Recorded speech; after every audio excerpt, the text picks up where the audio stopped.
नमस्कार. मी श्री सुशील अनंत म्हात्रे, संचालक म्हात्रे क्लासेस पेजारी अलिबाग. आज आपण 12वी सायन्स चॅप्टर बघतोय. चॅप्टरचं नाव आहे सेमीकंडक्टर डिव्हायसेस. 12वी सायन्सचा फिजिक्सचा चॅप्टर बघतोय, सेमीकंडक्टर डिव्हायसेस.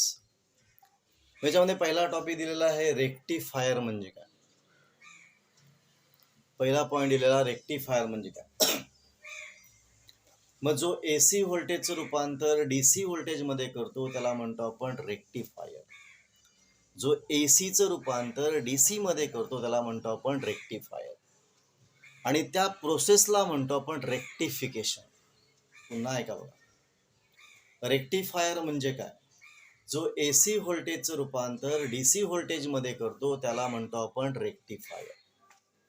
आणि त्या प्रोसेसला द प्रोसेस इन विच करणारा AC voltage is converted into काय बोला DC व्होल्टेज त्याला म्हणतो रेक्टिफिकेशन. बघा, चॅप्टरचं नाव आहे सेमीकंडक्टर डिव्हाइस. पहिला पॉइंट आहे रेक्टिफायर म्हणजे काय. म्हणजे काय घेतलं आपण, ACचं रूपांतर DC मध्ये करणं त्याला म्हणतो आपण रेक्टिफायर. करणाऱ्याला म्हणतो रेक्टिफायर. आणि ACचं रूपांतर DC मध्ये करत असताना DC मध्ये काही प्रमाणामध्ये AC राहतो त्याला म्हणतो आपण रिपल. पुन्हा नीट आहे का बघा, रेक्टिफायर म्हणजे काय. ACचं रूपांतर DC मध्ये करणं याला म्हणतो आपण rectifier. The device which convert AC voltage into DC voltage is called as rectifier. पण ACचं रूपांतर DC मध्ये करताना थोडा ACचा भाग राहतो आणि त्याला म्हणतो आपण रिपल असं म्हणतो. बघा कुठले कुठले आले बघा. Small amount of AC remains in का बोला DC, त्याला म्हणतो आपण करणार आहे, त्या कॉम्पाऊंडला म्हणतो आपण रिपल. चॅप्टरचं नाव आहे सेमीकंडक्टर डिव्हाइस.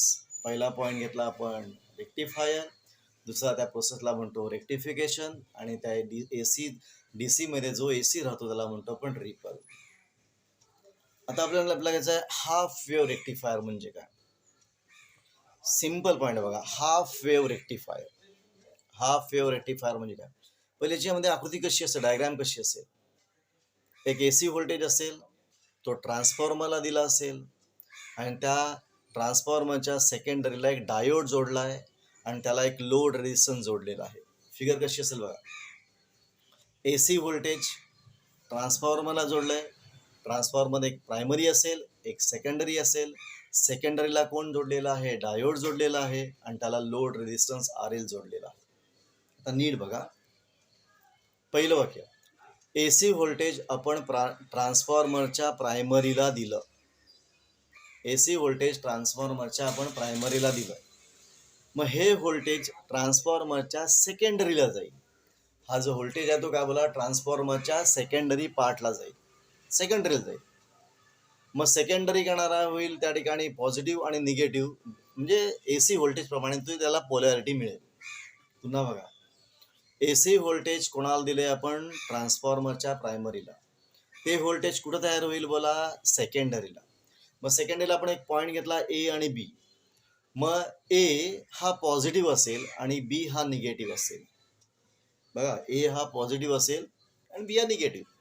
नेक्स्ट सायकलला A हा निगेटिव्ह असेल आणि B हा पॉझिटिव्ह असेल. कारण AC व्होल्टेज जे करणार आहे पोलॅरिटी आपली बदलवतो, सायकल बदलवतो, पॉझिटिव्ह आणि निगेटिव्ह. पुन्हा नीट आहे बघा, AC व्होल्टेज आपण ट्रान्सफॉर्मरच्या प्रायमरी P1 P2 ला दिलेला आहे. ते व्होल्टेज सेकंडरीमध्ये डेव्हलप होणार आहे. मग सेकंडरीमध्ये तो पॉईंट A दिलाय, तो करणारा हाय पॉझिटिव्ह पोटॅन्शियल असेल, तो पॉझिटिव्ह असेल, मग तो पॉईंट हाय पॉझिटिव्ह पोटॅन्शियल असेल B पेक्षा. आणि मग डायोड कसा असेल, फॉरवर्ड बायसमध्ये असेल, मग त्या डायोडमधनं करंट जाईल, तो लोड रेझिस्टन्सच्या ठिकाणी मिळणार आहे. आउटपुट व्होल्टेज आपल्याला मिळणार आहे. ड्युरिंग नेक्स्ट हाफ सायकलला काय होतं बोला, तो S1 निगेटिव्ह, A हा निगेटिव्ह होतो आणि B हा पॉझिटिव्ह होतो. मग Bचं पोटॅन्शियल A पेक्षा जास्त असतं, म्हणजे Aचं पोटॅन्शियल कमी आहे. मग करणारा त्या ठिकाणी डायोड कसा असेल बोला, रिव्हर्स बायसमध्ये असेल. डायोडमधनं करंट जाणार नाही त्या केसमध्ये. कसं बघा, AC voltage primary P1 P2 प्रायमरीला दिलेलं आहे, ते व्होल्टेज सेकंडरीमध्ये तयार होणार आहे. मग ज्या ज्या वेळेला सेकंडरीचं तर A हा पॉईंट पॉझिटिव्ह असेल तेव्हाच डायोडमधनं करंट जाईल. म्हणजे पॉझिटिव्ह सायकलला डायोडमधनं करंट जाईल पण निगेटिव्ह सायकलला त्या डायोडमधनं करंट जाणार नाही. म्हणजे प्रत्येक हाफ सायकलला फक्त काय बोला एसीचं रूपांतर डीसी मध्ये होणार आहे आणि म्हणून याला म्हणतो आपण करणार आहे हाफ वेव्ह रेक्टिफायर. पुन्हा नीट आहे का बघा, आपल्याला पॉईंट घ्यायचा आहे half wave rectifier. AC voltage आपण ट्रान्सफॉर्मरच्या प्रायमरी P1 P2 ला दिलेलं आहे. ते व्होल्टेज सेकंडरी मध्ये तयार होणार आहे. मग व्हेन ए इज करणार आहे पॉझिटिव्ह, त्यावेळेला डायोडमधनं करंट जाणार आहे. लोड रेजिस्टन्समध्ये तुम्हाला आपल्याला आउटपुट व्होल्टेज मिळणार आहे. ड्युरिंग नेक्स्ट हाफ सायकलला S1 निगेटिव्ह असेल, म्हणजे ए निगेटिव्ह असेल आणि करणारा बी पॉझिटिव्ह असेल. मग एचं पोटेन्शियल कमी असेल, मग त्यावेळेला डायोडमधनं करंट जाणार नाही. डायोड रिव्हर्स बायसमध्ये असेल, म्हणजे एसीच्या प्रत्येक हाफ सायकलला, म्हणजे एसीच्या हाफ सायकलला डीसी मध्ये रूपांतर होतं आणि म्हणून त्याला म्हणतो आपण हाफ वेव्ह रेक्टिफायर. आणि म्हणून त्याला म्हणतो आपण हाफ वेव्ह. म्हणजे every half cycle of AC voltage, म्हणजे पूर्ण सायकलमध्ये फक्त अर्धी cycle, half cycle of AC voltage is converted into काय बोला डीसी व्होल्टेज, आणि म्हणून त्याला म्हणतो आपण हाफ वेव्ह रेक्टिफायर. हा झाला पहिला पॉईंट, हाफ वेव्ह रेक्टिफायर. आता बघायचं आपल्याला फुल वेव्ह रेक्टिफायर. फुल वेव्ह रेक्टिफायर. पुन्हा बघा, चॅप्टरचं नाव घेतलं आपण. चॅप्टरचं नाव काय आहे? Semiconductor diode. पहिला पॉईंट आहे रेक्टिफायर.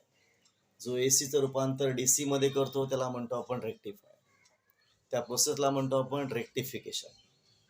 मग त्या प्रोसेसमध्ये डीसी मध्ये जो एसी राहतो त्याला म्हणतो आपण रिपल. हाफ वेव्ह रेक्टिफायर म्हणजे करणार आहे एसी व्होल्टेज प्रायमरीला दिलंय, ते व्होल्टेज सेकंडरीमध्ये जाईल. मग ए पॉझिटिव्हला असेल तेव्हाच डायोडमधनं करंट जाईल, ए निगेटिव्ह असेल तेव्हा डायोडमधनं करंट जाणार नाही. म्हणजे एसीच्या फक्त अर्ध्या सायकलचं रूपांतर डीसी मध्ये होतं, हाफ सायकलचं रूपांतर डीसी मध्ये होतं, म्हणून त्याला म्हणतो आपण हाफ वेव्ह रेक्टिफायर. आता आपल्याला फुल वेव्ह रेक्टिफायर बघा. एसी याच्यामध्ये करणार आहे एसी व्होल्टेज आहे ते आपण ट्रान्सफॉर्मरला दिलेलं आहे. आता या ठिकाणी सेकंडरीला दोन डायोड दिलेले आहेत, एक D1 आणि D2, आणि एक लोड रेजिस्टन्स आपण जोडलेला आहे. पहिल्यामध्ये फक्त एकच डायोड होता, आता काय बोला दोन डायोड आहेत. बघा, एक एसी व्होल्टेज ट्रान्सफॉर्मरला जोडलेला आहे, दिलेला आहे. त्याला सेकंडरी S1 S2 सेकंडरी जो भाग आहे तो करणारा डायोड D1 आणि D2 ला जोडलेला आहे. एक लोड रेजिस्टन्स RL आहे. मग कसा भाग बघा, AC voltage is applied to primary of transformer. That voltage is developed in secondary S1 S2 of transformer. इथे पॉईंट घेतले आपण A आणि B. When S1 is positive potential, S2 का असेल निगेटिव्ह असेल. मग S1 is higher potential म्हणजे A is higher potential than करणारा B, आणि म्हणून त्यावेळेला डायोड D1 हा फॉरवर्ड बायस मध्ये असेल आणि त्या डायोडमधनं करंट जाणार आहे, आपल्याला आउटपुट व्होल्टेज मिळणार आहे. At the same time diode D2 हा रिव्हर्स बायस मध्ये असेल, त्यातून करंट जाणार नाही, पण D1 मधनं करंट मिळतो पहिल्या हाफ सायकलला. ड्युरिंग नेक्स्ट हाफ सायकल करणार आहे S2 इज म्हणजे B हा पॉझिटिव्ह असेल आणि A हा निगेटिव्ह असेल. मग B जर पॉझिटिव्ह असेल तर डायोड D2 हा फॉरवर्ड बायस मध्ये असेल, डायोड D2 मधनं करंट जाणार आहे, मग लोड रेजिस्टन्सला आउटपुट व्होल्टेज मिळेल. पण त्याच वेळेला ए हा निगेटिव्हला असेल आणि ए या ठिकाणी म्हणजे डायोड D1 हा रिव्हर्स बायस मध्ये असेल, त्यातून करंट जाणार नाही. पहिल्या वेळेला D1 मधनं करंट गेला, दुसऱ्या वेळेला D2 मधनं करंट गेला. म्हणजे ज्या वेळेला ए पॉझिटिव्ह असेल तेव्हा D1 मधनं करंट जाईल, D2 मधनं जाणार नाही. पण जेव्हा बी पॉझिटिव्ह असेल D2 मधनं जाणार आहे, ए मधनं जाणार नाही, D1 मधनं जाणार नाही. म्हणजे एसीच्या प्रत्येक सायकलला, प्रत्येक हाफ सायकलचं रूपांतर डीसी मध्ये होतं. एसीच्या प्रत्येक सायकलचं रूपांतर डीसी हाफ सायकलचं रूपांतर करणारा डीसी मध्ये होतं, आणि म्हणून त्याला म्हणतो आपण करणारा फुल वेव्ह रेक्टिफायर. आता नीट बघा, AC voltage is applied to primary P1 primary of transformer. ते व्होल्टेज सेकंडरीमध्ये जाईल. मग सेकंडरीमध्ये ए आणि बी पॉईंट दिलेले आहेत. ए पॉझिटिव्ह असेल तेव्हा बी निगेटिव्ह असेल, ए पॉझिटिव्ह असेल तेव्हा डायोड D1 फॉरवर्ड बायसमध्ये असेल, डायोड मधनं करंट जाणार आहे आणि आउटपुट व्होल्टेज आपल्याला डीसी आउटपुट व्होल्टेज मिळणार आहे. ॲट द सेम टाइम का बोला D2 मधनं जाणार नाही करंट, पण ड्युरिंग नेक्स्ट हाफ सायकल काय येणार आहे, बी हा पॉझिटिव्ह असेल, ए हा निगेटिव्ह असेल. मग बी हा पॉझिटिव्ह असेल तेव्हा D2 मधनं करंट जाणार आहे, D2 फॉरवर्ड बायस मध्ये असणार आहे, त्यातून करंट जाणार आहे आणि तो आपल्याला आउटपुट व्होल्टेज मिळणार आहे. म्हणजे एसीच्या प्रत्येक हाफ सायकलला डीसीचं मध्ये रूपांतर होतं. प्रत्येक हाफ सायकल डीसी आयदर ते D1 म्हणा जाईल, आयदर D2 म्हणा जाईल, पण जाणारच. मग एसीच्या प्रत्येक हाफ सायकलचं रूपांतर डीसी मध्ये होतं आणि म्हणून त्याला म्हणतो आपण फुल वेव्ह रेक्टिफायर. बघा पुन्हा काय काय घेतलं बघा आपण. चॅप्टरचं नाव आहे सेमीकंडक्टर डिव्हाइस. पहिला पॉईंट घेतला रेक्टिफायर, जो एसीचं रूपांतर डीसी मध्ये करतो. त्या प्रोसेसला म्हणतो रेक्टिफिकेशन. रेक्टिफिकेशन करत असताना डीसी मध्ये एसीचा काही ट्रेस राहतो, त्याला म्हणतो आपण रिपल. मग half wave rectifier, AC voltage ट्रान्सफॉर्मरच्या प्रायमरीला दिलं, ते व्होल्टेज सेकंडरी मध्ये तयार झालं. सेकंडरी मधला ए हा पॉझिटिव्ह झाला, मग डायोड डी हा फॉरवर्ड बायस मध्ये असेल तेव्हा करंट जाणार आहे. ड्युरिंग नेक्स्ट हाफ सायकलला ए हा निगेटिव्ह असेल, डायोड मधनं करंट जाणार नाही आणि म्हणून एसीच्या हाफ सायकलचं रूपांतर डीसी मध्ये होतं आणि म्हणून याला म्हणतो आपण हाफ वेव्ह रेक्टिफायर. आता full wave rectifier, primary AC voltage प्रायमरीला दिलंय, ते सेकंडरी मध्ये डेव्हलप होईल. याच्यामध्ये दोन डायोड आहेत, एक D1 आणि एक D2. जेव्हा ए पॉझिटिव्ह तेव्हा D1 म्हणा जाईल, D2 म्हणा जाणार नाही. जेव्हा बी पॉझिटिव्ह तेव्हा D2 म्हणा जाईल, D1 म्हणा जाणार नाही. म्हणजे प्रत्येक सायकलला आपल्याला एसीचं रूपांतर डीसी मध्ये मिळतं आणि म्हणून त्याला म्हणतो आपण फुल वेव्ह रेक्टिफायर. इथे 3 पॉईंट झालेत. रेक्टिफायर म्हणजे काय, हाफ वेव्ह रेक्टिफायर म्हणजे काय आणि फुल वेव्ह रेक्टिफायर म्हणजे काय. इथे आता थांबतोय. तुम्हाला हा व्हिडिओ कसा वाटला, आवडला असेल तर लाईक करा, शेअर करा, सबस्क्राईब करा. जास्तीत जास्त लोकांपर्यंत हा व्हिडिओ पोहोचला पाहिजे, जेणेकरून जास्तीत जास्त लोकांना फायदा होईल. आता पुन्हा आपण भेटू एक नवीन व्हिडिओ घेऊन. आता थांबतो.